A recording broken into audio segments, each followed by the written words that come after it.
Hi guys, welcome back. It's me again, Lily V, and for today's video, we are going to review Bath and Body Works Chasing Fireflies and Leaves.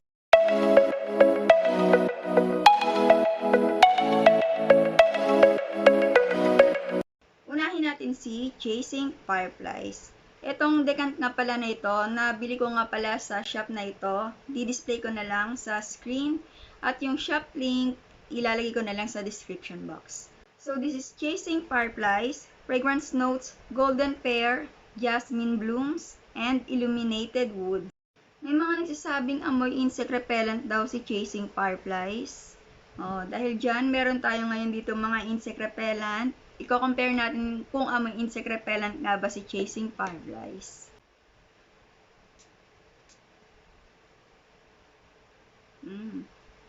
Parang hindi naman siya amoy insect repellent. Bango niya. And may something na parang menthol siya. Yung pagka-menthol niya is parang yung sa Head and Shoulders na shampoo. Para siyang men's body wash. And this is really fresh. And amoy bagong ligo scent. And pwede rin siyang pang unisex. Andun yung pear notes, pero hindi siya ganun ka-citrusy. Yung parang hilaw siya. Tapos, may konting jasmine and more on the woody notes. This is also kinda relaxing because of that something mental sa kanya. So, for me, hindi siya amoy insect repellent. So, overall, this is a bit citrusy, a bit floral, and more on the woody notes na may konting menthol, at hindi siya amoy insect repellent.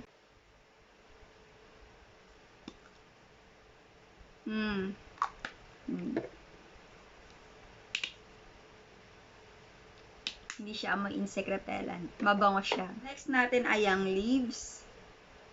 Ito, 1 ml. Display ko na lang sa screen yung pinagbilhan ko. Tapos yung shop link ilalagay ko na lang sa description box. Fragrance notes, crisps, red apple, golden nectar, and warm clove spice.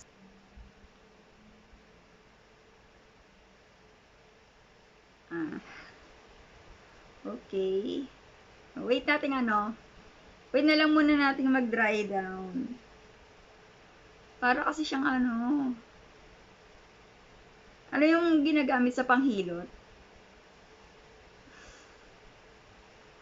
Nakukuha ko yung apple notes as well as the spice which is like a patchouli. Tapos, may pagka-earthy, woody with a bit of apple scent siya. This is kinda unique among other scents ng Bath and Body Works. Mali pala yung term na ginamit ko kanina. Sabi ko kanina kasi amoy panghilot siya, pero pala, ang ibig sabihin, amoy spa.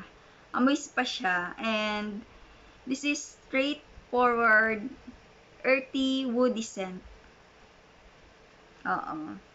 Pero, for me, this is a matured scent. So, better try muna yung decant para malaman nyo kung magugustuhan nyo ba or hindi. Kasi parang hindi siya, yung amoy niya, parang hindi siya madaling ma-appreciate ng lahat. To be honest, mabango naman si leaves. Pero, for me, mas gusto ko siya as a home fragrance rather than body care. Yung amoy naman niya is kinda relaxing, pero ayoko siyang maamoy sa katawan ko. Yun yung, sorry. Sorry na. Yung mga naka-experience na kay Leaves, paki-share naman yung experience niya sa kanya. So, ayun. So, mag-try muna talaga ng decant neto bago kayo bumili ng full bottle. And that's our review for Chasing Fireflies and Leaves. And hope you guys enjoyed this video. And please don't forget to like, share, and subscribe. Thank you for watching.